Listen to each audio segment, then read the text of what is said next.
Everyone is welcome here, it's time to make new friends. Aquavite Uskava, fill your Glencairn. Share a dram with the spirit of Edmonton.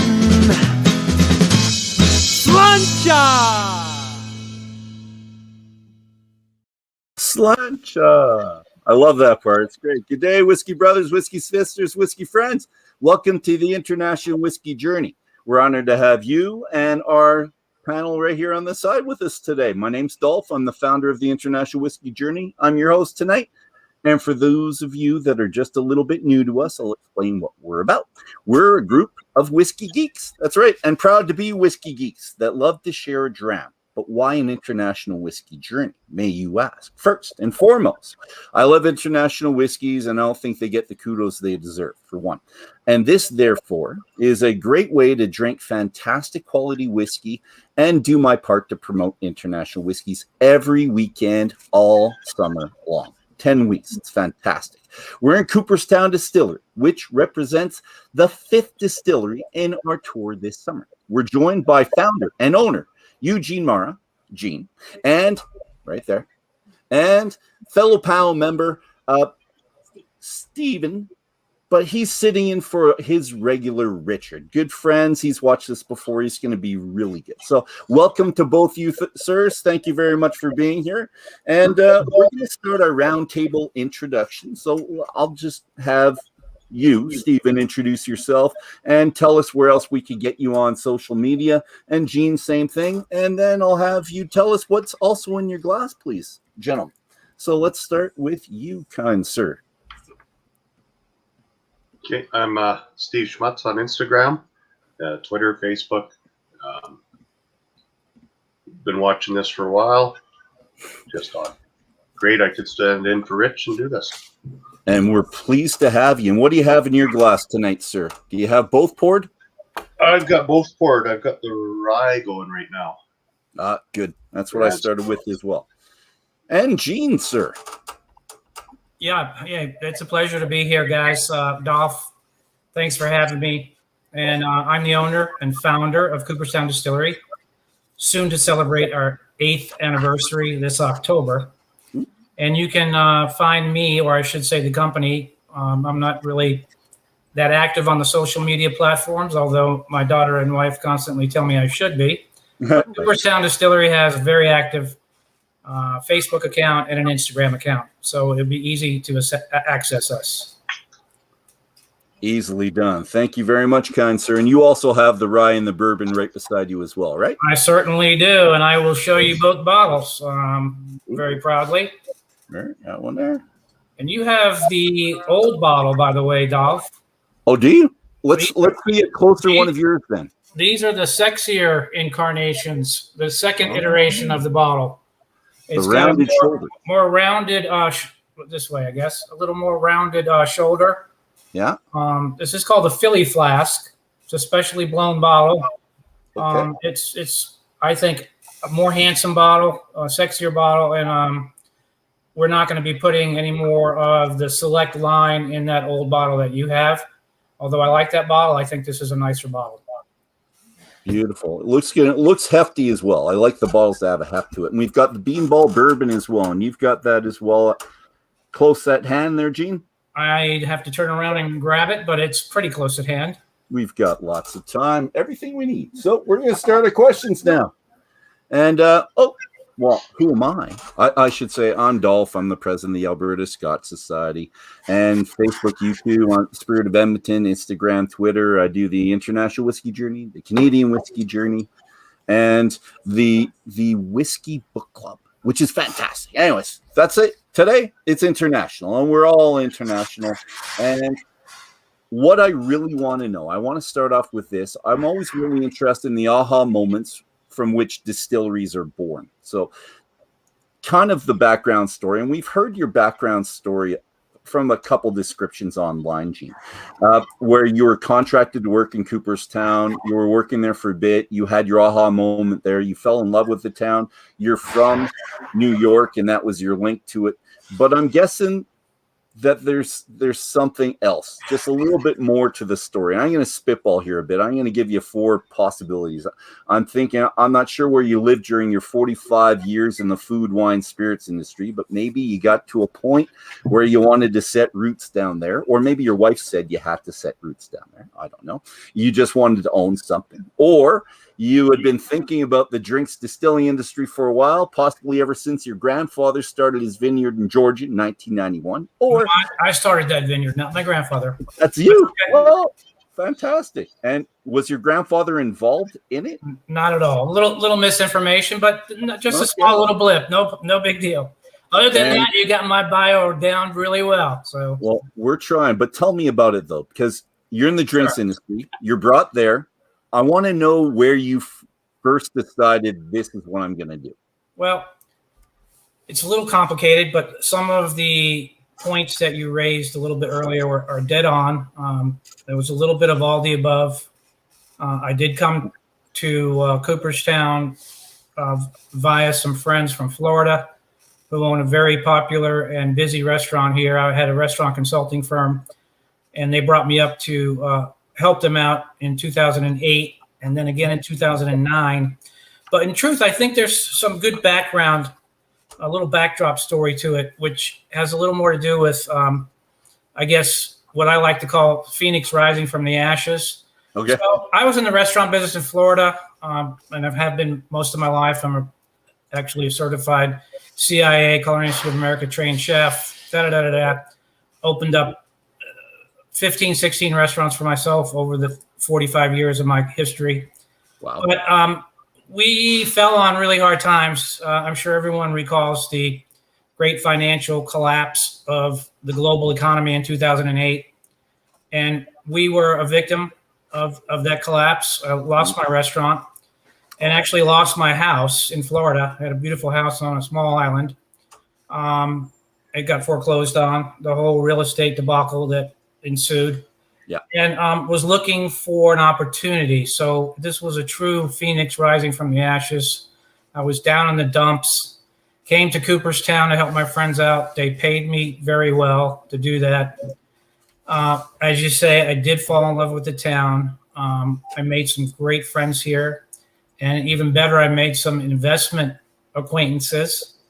And I started to hatch this idea since I've been an entrepreneur since the tender age of 22 years old when I opened my first restaurant. And I was looking at opportunity. Having been in the wine business for a couple decades, I felt like that was totally saturated and still is to an extent. And the beer business was probably even worse. I mean, the beer business was on its last uptick, and then, of course, it crashed a little bit later, or maybe it was earlier, actually. It was earlier, right, 2008. So it was in the late 90s that it crashed. And so I thought, you know what? There's this buzz about craft distilling, and it was fairly recent in those days, 2008. And so I said, I'm going to look into it. I did. Turns out that Cornell University, which is only 2 hours from Cooperstown, was conducting continuing education classes in distilling. So I signed up. I took a 3-day class at Cornell University, conducted by the Carl Company, who makes one of the best stills. We actually have a Carl still, one of the best stills in the world. And at one time, they were the largest still maker in the world. And I kind of got intrigued with the industry and thought, you know what? I'm going to stand on the sidelines for a little bit, see what happens. Well, New York at the time was really leading the country in craft distilling legislation. They were very proactive. And we were becoming the model for other states to follow. Governor Pataki at the time was sort of rewriting all the laws and bylaws for the craft distilling industry in the state of New York, and was kind of cozying up to the agritourism aspect of what the craft distilling industry could bring to the state of New York. And of course, he hatched a great concept and a great scheme, and it turned out that he was dead on. So by the time 2009 rolled around and I came back for a second stint in this restaurant capacity, I took some more classes at Cornell and a second level of classes. And then I realized that, I really like this. I think this could be a great opportunity. And I began to dabble with the idea of marrying spirits with baseball since I was in the great town of Cooperstown. And of course, I felt like there was some possible traction there, in as much as we all knew that baseball had a very storied past with the beer barons. Yeah. Busch Stadium obviously comes to mind. Milwaukee Brewers, I mean, you name it. Rheingold used to do all the Yankee commercials and Mets commercials. And Carling, I think, sponsored the Blue Jays for a while. Yeah, I think so. But anyway, so I thought, you know what? It's not a novel idea, but nobody's ever done spirits. So I thought, you know what? We may have something here. And I went to work with my wife and the rest of my affiliations, my creative, intellectual field, my IP people, and we started to cultivate this great baseball decanter bottle, which became our first real release and our signature trademark bottle, and sort of paved the way for the rest of the line. But I felt like this could be it. We could marry this idea of baseball being in a bottle with spirit. Beer is commonplace, but spirits had never been done before. And everybody kind of knows that Babe Ruth supposedly was a big whiskey drinker. Good. And they say that he hit more home runs schnockered than he did sober. So I thought, why not? Let's go for it. Perfect.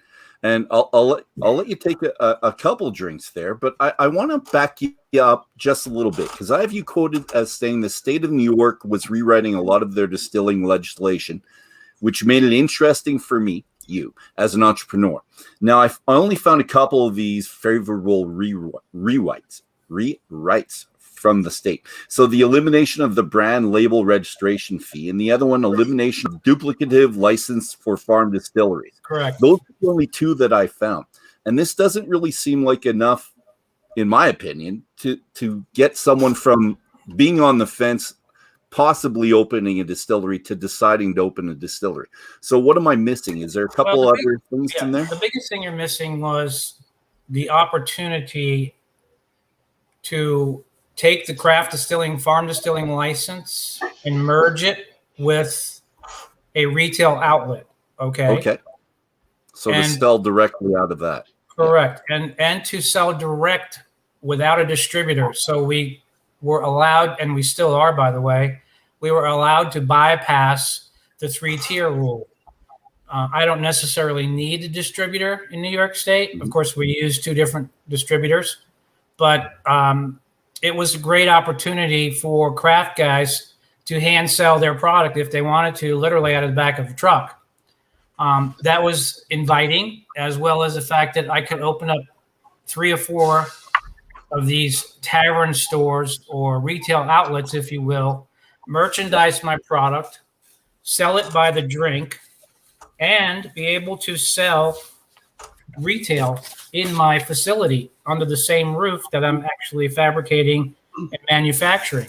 So it was pretty novel, pretty exciting. Up until a couple of years ago, in fact, there were still many states, and there still are, I believe, at least half a dozen or more, craft guys cannot sell out of their sample room. They can have people taste, but the people have to go down the street to a retail store to buy a bottle of their booze. I know that sounds outrageous, but it's true. But in New York State, Pataki, the governor at the time, said that's foolish. We want to promote the business. We want to inspire these guys to open more of these craft distilleries. It's good for tourism, which it is. And of course, that paved the way for this whole slew of legislation and bylaws that allowed us to do pretty novel things at the time. In addition, there was great funding.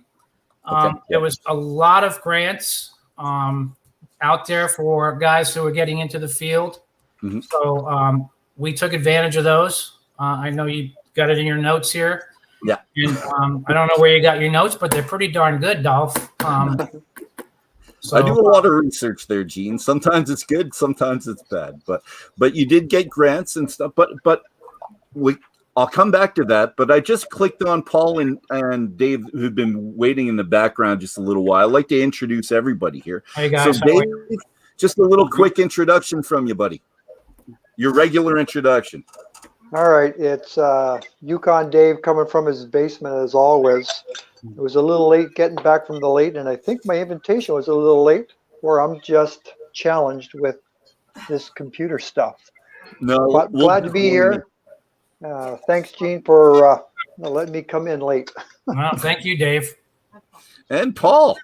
Yes, very nice to see you all. Representing the Dram Society of Canada Toronto chapter in place of Joss Happy, who was not able to join us tonight. And yeah, thrilled to be here. Thanks for And coming. we're really happy to have you here as well. And yeah, we were, that's my fault as well. I sent Joss the invitation to you and this invitation and that, but it was all for a different time. But we're all happy to have everybody here now. So thank you very much. And we were hearing of the genesis of Cooperstown from Gene and the impetus and what brought him to decide to actually open up the distillery. And Dave, the other question I asked him, which we've talked about before, was what did the government kind of do for you to help you open up? And Steve, you're in that position because in BC here in Canada, Gene, right up until 2013, there was the government got involved and tried to help craft distilleries. And it wasn't until that time, and it's the same thing you had, Gene. They opened it up so that they could sell directly and they could go to farmers markets as well and sell directly. It really changed it all for them. And you, Dave, same thing with you guys, or was it? No, well, because I'm from the Yukon, we don't have any status here in the province of Alberta.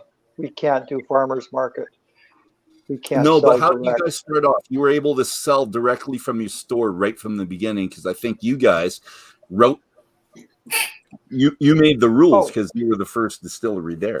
There was no rules on distilling in the Yukon, so we went to government, which is, I think everybody knows each other up there because there's only 35,000 people.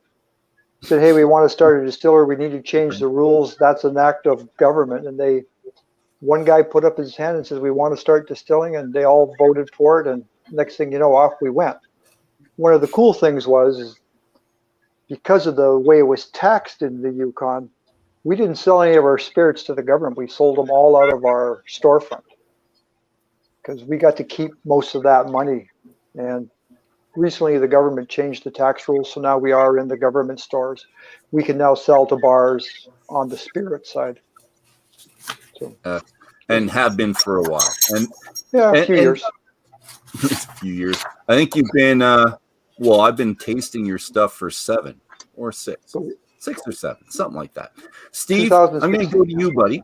In 2013, did you see a big change where you are? Because you're in the Okanagan. There's there's Okanagan distilleries, but there's Douglas and others. Was there a lot opening right away because of the government programs?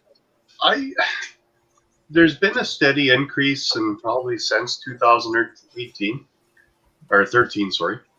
Yep. But the biggest problem that they're having, and they're still fighting, is the government made concessions for wine and beer, lower excise taxes for smaller wineries and breweries, but they never did that for the spirit industry.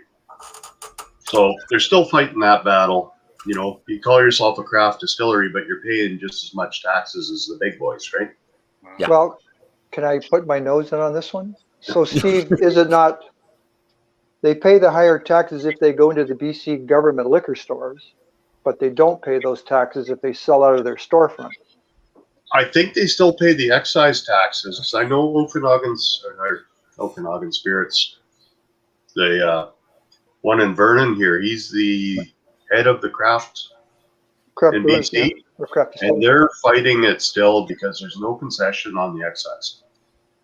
Well, in the excise, or the provincial tax, whichever it is. yeah, the BC government, from my point, the way I see it is they've forced the small guys to sell only out of their distillery. Yeah. They don't let them into And the farmers BC liquor market. stores, or they have to pay full price on the tax side of it. Yeah, you are seeing some of them in the liquor stores now, And but it's mostly gins and stuff like that, kind of the niche. Gene, I'll ask you the same question because you have. Do you have two storefronts? You've got the one attached to your distillery. You have the other one in Saratoga. Do you have a third storefront? Well, I thought I saw one Main Street somewhere. yeah, we've basically have three. We've always had the retail storefront in the production facility itself, the opening store, if you will. Yeah. As part of the distillery production site, we opened the Main Street store 5 years ago, in 2016, and then last December 2020. We opened up a Saratoga Springs retail outlet, which has been a phenomenal success. Nice. Saratoga Springs happens to be a spectacular town, and we just recently got into Saratoga Racetrack, which has been a big coup for us. So Okay. we took over one of their big bars there. They gave us exclusivity. Nice. So, I mean, we're kind of coming into our own in many ways, I guess. It's kind of exciting times. Did you start off mostly with the storefront? Is that where most of your money came, or did you start distributing throughout New York right away? Well, we did both. We were, again, New York laws, we were allowed to open a retail storefront, if you will, for lack of a better term, right here where we make the product. And we did pretty well there for a while, but it was not enough to sustain us. I mean, we ventured out almost from day one with a distributor relationship that went south after a while, and then we initiated another relationship that has taken us on a better trajectory. Okay. But I mean, the real, I guess, moment for us was when we opened our Main Street store in downtown Cooperstown. We're 5 storefronts down from the Hall of Fame on the same side of the street. Nice. We're at the corner of the busiest intersection of Main Street, so we get an awful lot of pedestrian traffic, tourism, and that store has driven a great deal of our revenue stream for the last 5 years, and that's always been our bread and butter. That said, our wholesale business has been growing at a phenomenal rate. We're now in 13 states. We just had our biggest wholesale month in history this past July. So, I mean, we're starting to fire on all 8 cylinders, if you will, which is very exciting. The racetrack analogy works fine for me. That's good. Now, how long have you been in Canada? Because I recognize the bottles, and I've got to say 4 years? Or I think 4 years. Yeah. Okay. I met Greg and Yarka in Cooperstown. They're big Cooperstown fans of baseball and the town itself. Okay. Yeah. And they literally came to me and initiated this whole relationship, and it's been a great one. They're great partners. They really love the product. By the way, I was in Edmonton with them at one of your big shows there. Okay. 3 or 4 years ago, I think. I don't recall. Was it our MS in the wintertime? Yes, it was the wintertime. You'd remember because it was deathly cold. No, it was wintertime. Believe me, I remember. Okay.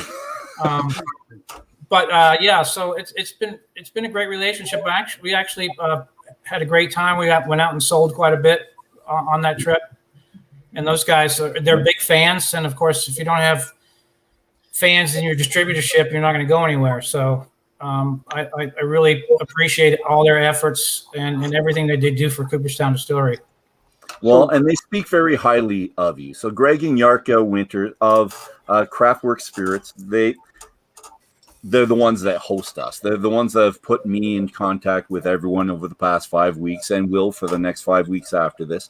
And yeah, they love you to death. And your name came up right away. Like when we were starting to think of who to actually bring on, of who they represent. Your name was the second or third name, and it was just bang. So they were very happy to have Cooperstown. Thank you. Thank and you. we're really happy. We're happy to have you here too. Dave, what's up? So, Gene, are you in any other provinces in Canada then? No, but I've been courted by several, and Greg and York know this, several other importers, I guess they're called in Canada, 4 different provinces. Of course, Ontario comes to mind quickly. It's right across the border. Yeah. And Greg and York are apparently working on Ontario. So I've tabled the number of interesting parties that have approached me right now until further dialogue ensues with them. But So yeah, go ahead. Can I ask a question about, you said it, the 3-tier system, and you're in other states now, and are you caught up in that 3-tier system, or are you in states that don't have that? Well, Dave, in the United States, there's no escaping the 3-tier system. It's all 50 states. Every state absolutely 100% subscribes to the 3-tier system, because it goes back to the good old boy days when distributors ruled. And after Prohibition, the federal government felt like that was the way to go to keep the separation from the producer, the manufacturer, and the conduit to the consumer. So the 3-tier system was established. It's not only firmly entrenched in the United States, but it's doing very, very well. Distributors, in my book, are a necessary evil, but there's no escaping them. So we can't get around it. No matter what state I'm in, there's a 3-tier system. The reason I asked that question is, I'd love to go down to some state and sell some of the product I have. But every time I talk to somebody, says, well, you better be ready for us to double it and then double it again. So financially, I've been shot down quite a few times. So did you see Yarka's prompt there? Or did I get that? I just missed I did it. that. I put that in there. Oh, okay. So we That's should BC, be and that's where she's trying Ontario right there. Yeah.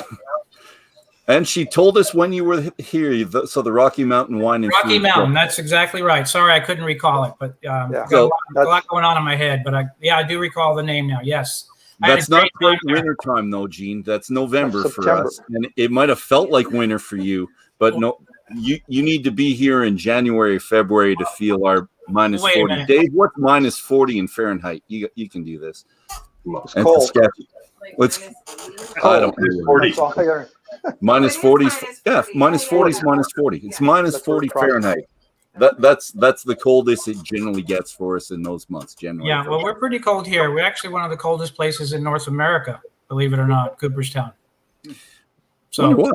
Because you're not off the water. Because it's an anomaly of the terrain, and it's just a weird little geographical positioning that. All right then. Well, we're climate brothers, is what we are. That's good. That's good to know. I like that other people get to feel what we get to feel as well. Oh, absolutely. We get it. Believe me, we get it. And Paul, I was going to ask you: have you seen Cooperstown ever before you got your 2 bottles? I have not. And First time we definitely look forward to seeing you in Ontario in the near future. And thank you. We look forward to being there. You just have to fight with LCBO, it's not a fun fight. Dave, Paul, and Steve, you 3 all have your rye in the glass with you? Yep. Not much of it left. All right. Well, we better do a little tasting before it's all gone, because mine's going down fairly quickly as well. So I'm going to ask you, Steve, Paul, and Dave, what you get on the nose and what you think. And I'm going to pass it to my wife because she always likes to do this at the same time. Well, I get. Make sure I'm on. Yeah. Okay. I get a really nice oily spice out of this. Like, I was just dying to drink this once I smelled it. Good. Yeah. And the caramel or butterscotch? Which one are you thinking? It's not butterscotch, so by caramel default, then it's got to be caramel, right? Well, for the bourbon cask that it goes into. And Gene, can you tell us a bit about this? All I remember reading was it goes into first fill bourbon barrels for a year, and then for a year after that, you put it into, is it a red wine barrel? Yeah. So, to be rye whiskey in the United States, it has to go into a virgin cask. So it has to go into a charred oak barrel, brand new, never been used. So it spends close to 2 years in a brand new charred oak barrel.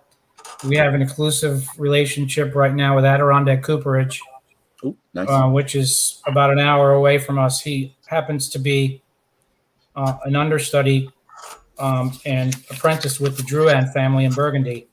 So he's a phenomenal cooper. In fact, I happen to think he might be the best cooper in the entire North American continent.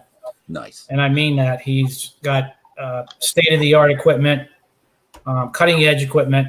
But nonetheless, we use his barrels exclusively now. This goes into a number 3 barrel, number 3 char. Okay. Spends about 2 years almost. Then we take it out and we source fresh, dumped Cabernet barrels. We like Cabernet. We've tried other red wine.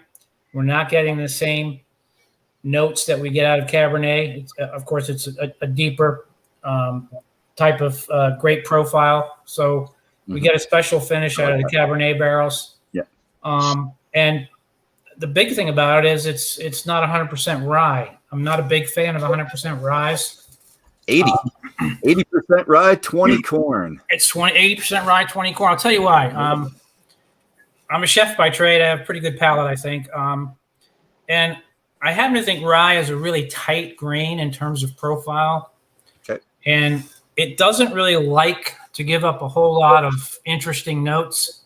So I happen to think that the 20% corn kind of massages that, coaxes it into an opening of a profile that you normally wouldn't get out of a rye grain.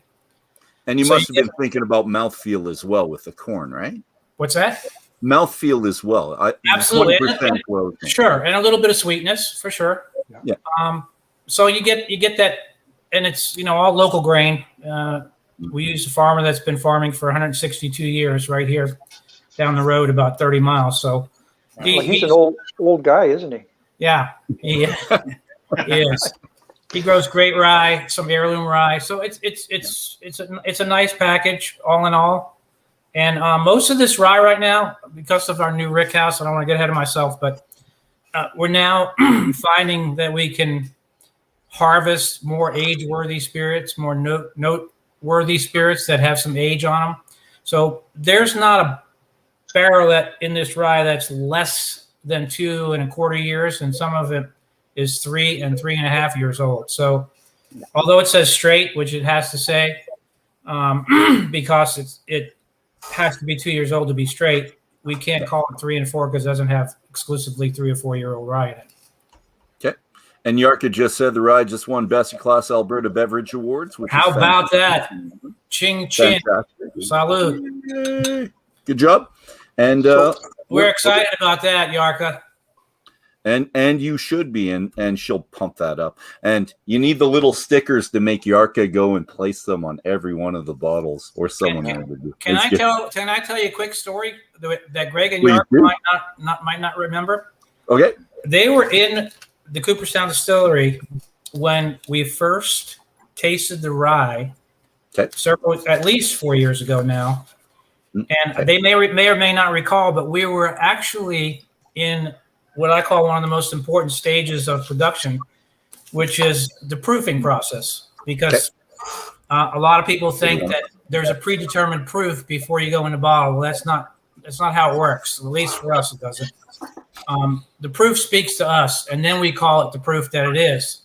Good. So we were tasting, and I had my distillers in the lab with us, and Yarka and Greg were there, and we were bouncing around between 100, 101, 104, 105, 98, whatever.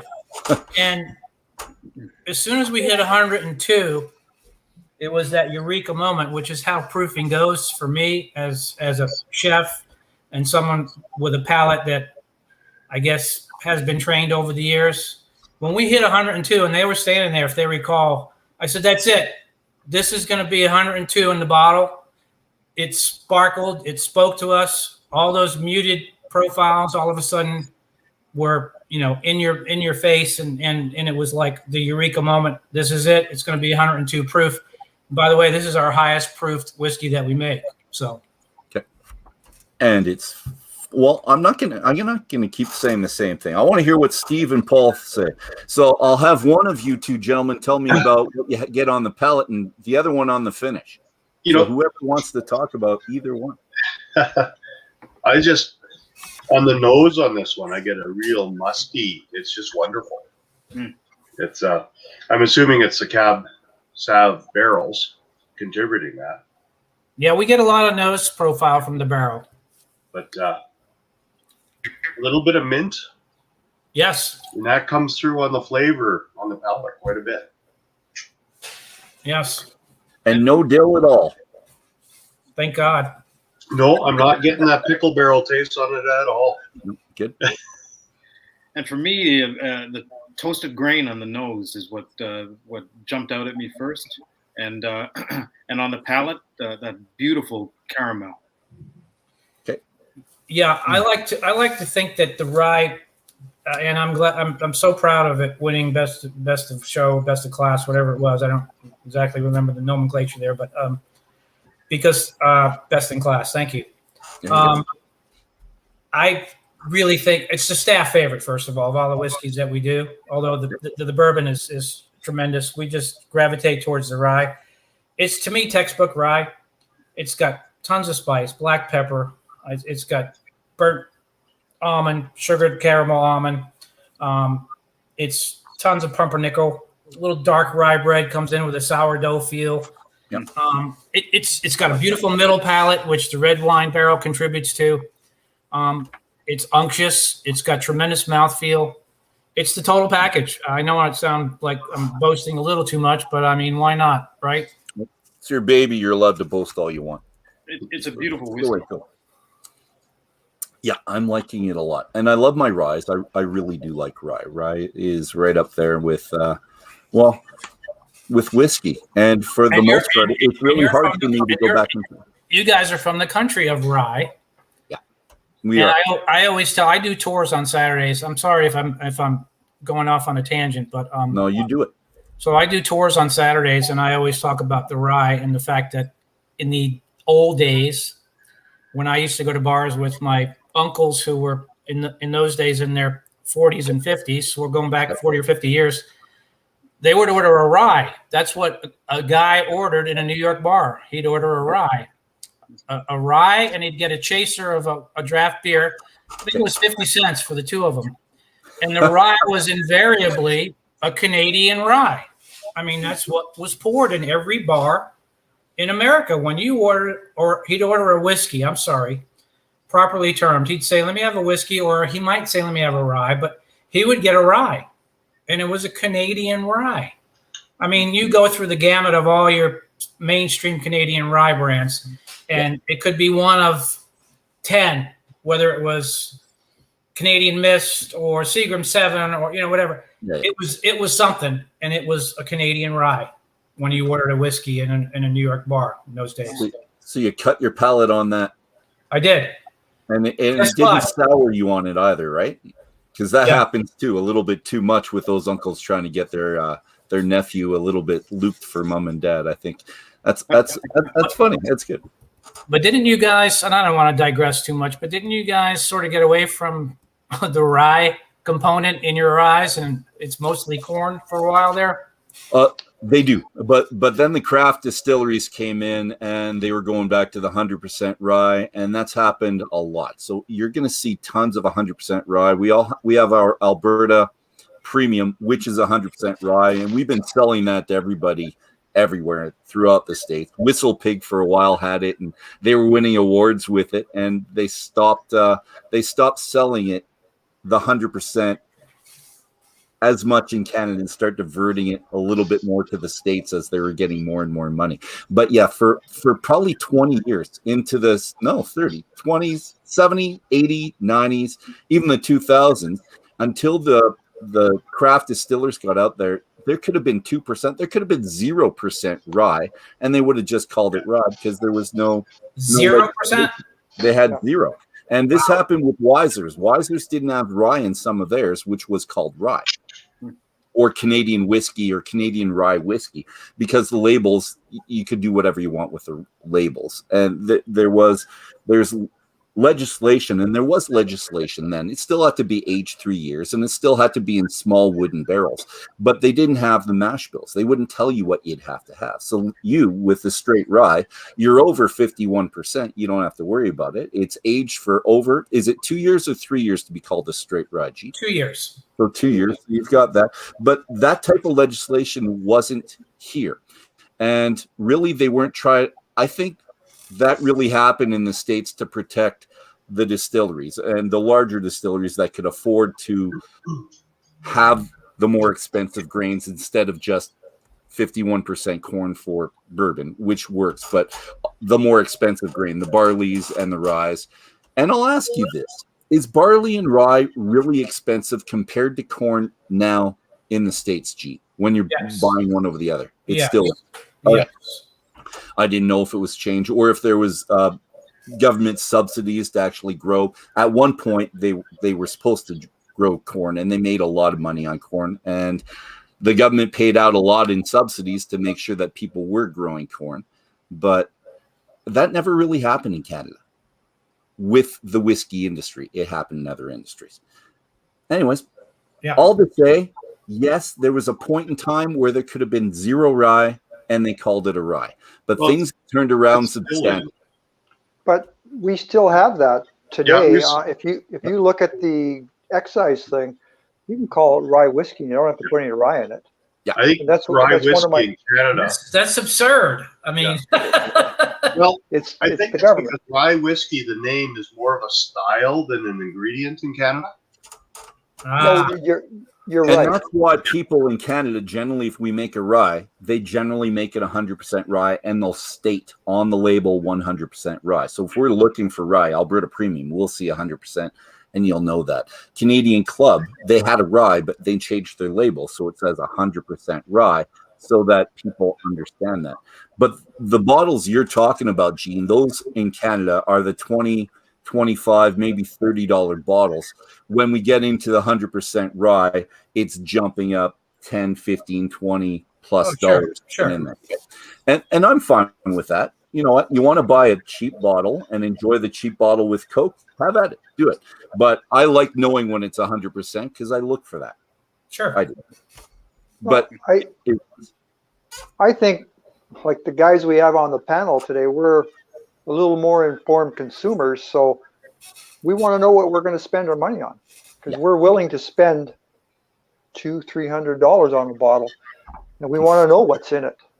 Yes. So, and how old it is generally, and where it comes from, the barrels it comes from. Yes, we geek out a lot. We do. Gene, I'm going to bring us back to you opening up, because I'm still interested in your starting story, and I want to know what the trials and tribulations were, because Dave brought up the 3 levels of government, and I'm wondering if there was anything that really halted your development, and is there something that really helped you? And the helping, the guaranteed loans or the grants, those obviously helped, and those are different levels of government. But I'm thinking about maybe the obstacles you had to fight through and the people that really helped you out. Sure. So, well, I mean, truthfully, when I go back and I reevaluate our history, our trajectory from Genesis to now, we really had no major hurdles. Okay. We were facilitated everywhere we went, which I think was a statement of interest by the community and the village. Mayor Katz at the time, Jeff Katz, who was still a huge fan. He's no longer the mayor, but was very instrumental in paving the way for us to open in the village. We're the first soft industry on Railroad Avenue, which used to be a big industrial quadrant in the village. And it's in the village proper. So we were the first soft industry in 2 decades, and several members of the board were a little reluctant to pass the vote to allow us to get a permit. But Mayor Katz was a big fan and has become a great friend over the years. And he's a writer, actually writes baseball books. Nice. Okay. But he facilitated us a great deal along the way. Senator Seward, who was our state senator, was very important in getting our license at the last minute, because in the state of New York, even though you've submitted everything and you think you're ready to go, it can sometimes take 6 weeks to get your license. We were ready to go. I mean, the storefront was ready. I had employees ready to work, and there was a lot at stake. And it didn't look like we were going to get our license in time. So I made a call to Senator Seward, who has also become a great friend over the years. And he said, let me see what I can do. And the next day we had a license. Wow. So that was pretty cool. And he was here at our grand opening recently. So as was Mayor Katz. But really and truly, we really had very good luck. Knock on wood. We didn't have any major hurdles, no pitfalls that I think undermined our progress. Of course, what comes to mind, you mentioned it earlier, but we also had great cooperation from the county. We're in a county called Otsego, and they loaned us on 2 separate times, in addition to the grants, a couple $100,000 each time to add to the infrastructure, add to the capital infrastructure. And I hardly did anything with those guys other than, give them a couple financial statements. And next thing I know, we're getting ready to get a $100,000 loan approved by the bank, of course, but subject to the bank's approval. But we really were very fortunate. Maybe it was just being in the right place at the right time. Maybe it was good luck. I don't know what. I'll take all of it. I mean, good luck's better than no luck at all, as they say. So, or bad luck's better than no luck at all sometimes. But all changes your future, and that's good. Yeah. Anyway, we've been very fortunate. We've been blessed. I mean, we've had a great run here. We have a great community. The village is very happy to have us here. We just did our ribbon cutting because we couldn't do it at COVID on our 8,000 square foot expansion. Yeah. So it was postponed until just back in June we did it. And I had politicians from all over the state come out, and they actually came here because they wanted to let the rest of the state know that we were a true success story in their eyes. And they wanted to show what state dollars could do. And so, we were their, kind of emblem of success. And they wanted to come here and polish that badge of success. And they did. And we had everybody but the lieutenant governor and the governor. And there were quite a few of them here. So Dean, you're the poster child. You're it. You're the guys. We're the poster child, I guess. But you know what? It's been a good ride, so I can't say anything other than that. I wonder how political you have to be. And I'm just saying this because I looked online and I saw, I think it was a YouTube snippet of you talking, I think it's at the town hall, talking about sandwich boards at one point. You couldn't have sandwich boards for the foot traffic going by to try to tell them that, yes, that we're a functioning distillery. You can come in and do tours or buy stuff. But so stuff like that. So there was little hurdles, but how political do you have to be to get everything else to work in your favor? Because they did work out, but how much had you been speaking to these people previously to help this along? Not a lot. I mean, I spoke on behalf of the distillery, of course, when we were first establishing the desire to be in the village, and when we decided on the location. I spent a lot of time with the village board, but the sandwich board thing was a minor blip on the radar screen. And by the way, we vetoed that. We were allowed to do sandwich boards shortly thereafter. Good. So that worked out to be another success story. I mean, we have a very conservative board in a sense. Okay. But they're progressive, but they're conservative. And they're Democrat, so they're more left-wing than they are right-wing. So they're a little more amenable to the social needs of the community, which includes the social needs of a business. So, you guys are used to that up there in Yes, we are. Canada. Well, in Alberta, not so much. We're as conservative as it gets here in Alberta. But I've got my liberal leanings because I'm a teacher and I'm there. So I hear you, Gene. And but business-wise, so they're investing in the business. The state's investing in the business. The county. Could I call it a town of Cooper? It's Cooperstown. It's a town, right? It's a village. Well, it's a village. Okay. So everyone's supporting you, and you had your opening, and I'd like you to talk about that a little bit later. But if you look at the opening ceremonies, you put it off and you promoted it on Facebook and Instagram as kind of a party. And the pictures coming out, it seems very political, but a lot of people there in support. And I don't know if that's just different from us here in Canada, because we don't have a whole bunch of politicians really show up at openings too often, unless it's a really big deal. And Gene, I'm just wondering, is it a really big deal for them? We said you're the poster child, and it's funny and it's good, but is this more normal for you, or are you kind of the exception with everyone kind of banding together and saying this is what we could do, it's what we should do, and money going into their pockets is good? No, I think it's very normal. Okay. This is a town that eats, lives, and breathes local politics. Okay. Local politics works on this level in this community.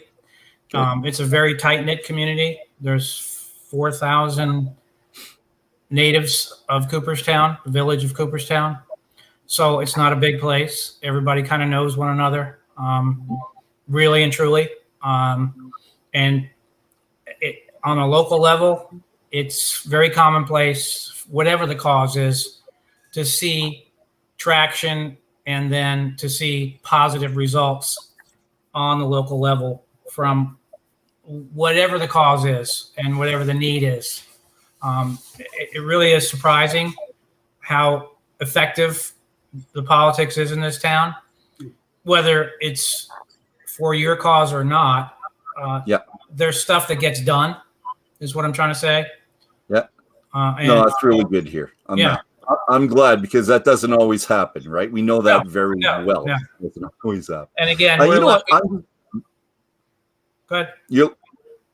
You are. And I'm going to open this up, Steve, Paul, and then Dave. Do you have any questions for Gene?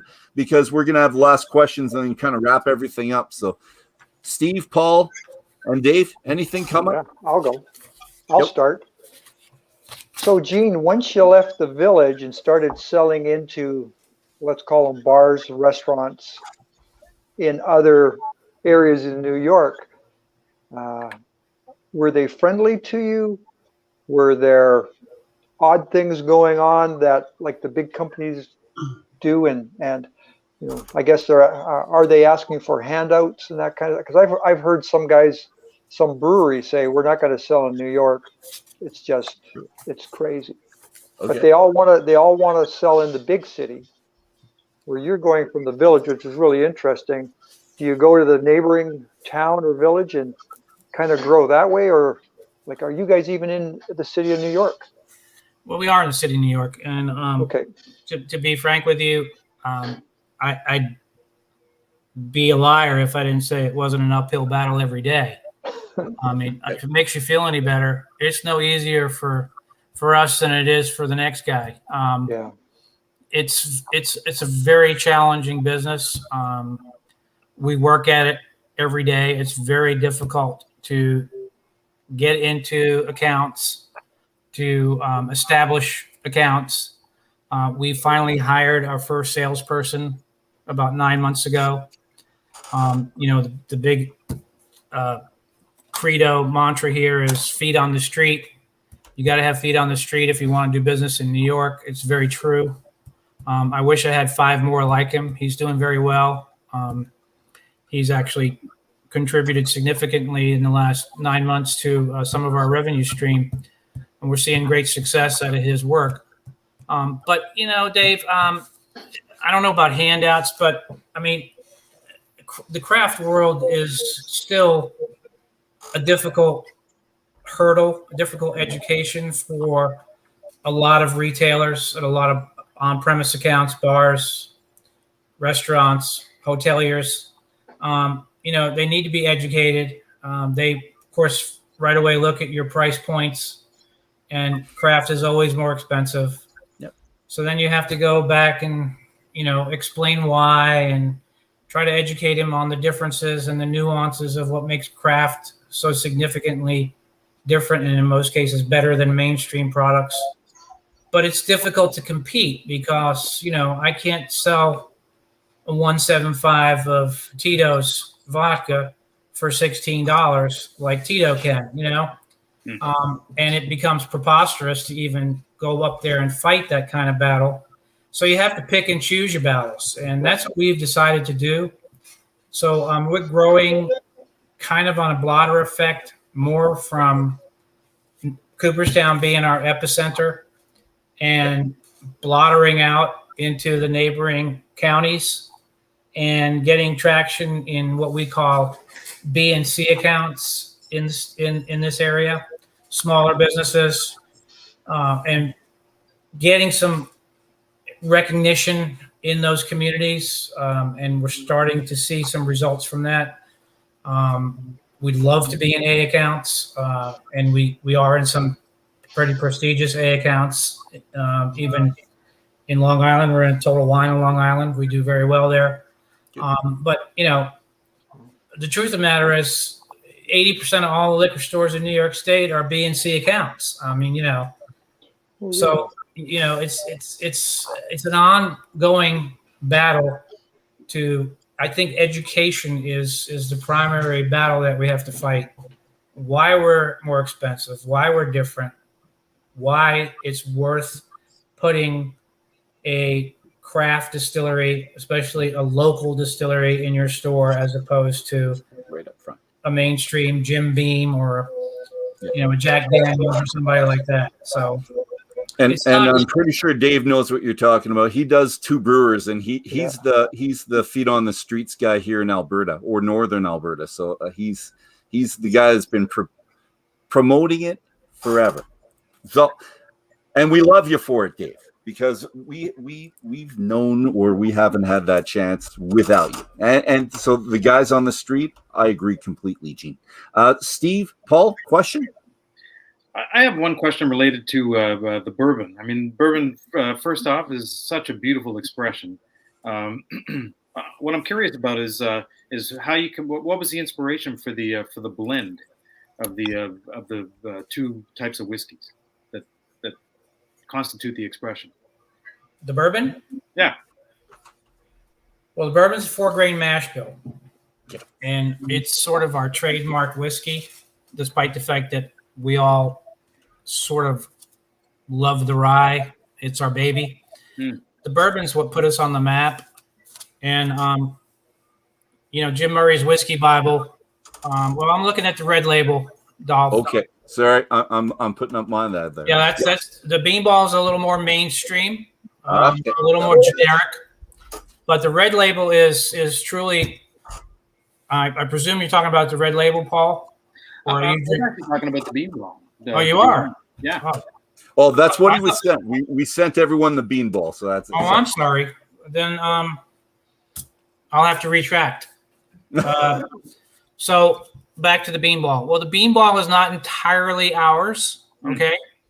So it's about 65% sourced product from MGP, which of course is a fabulous and very significant distillery in the United States, largest distillery in the United States, actually, out of Indiana. But that said, we always like to remind people that we take everything that we get, even if it's contracted, and we do what we call the N, and the M to it. We navigate it, okay? Right. So we put it through a regime of aging on different woods before it goes in the bottle. We negotiate it.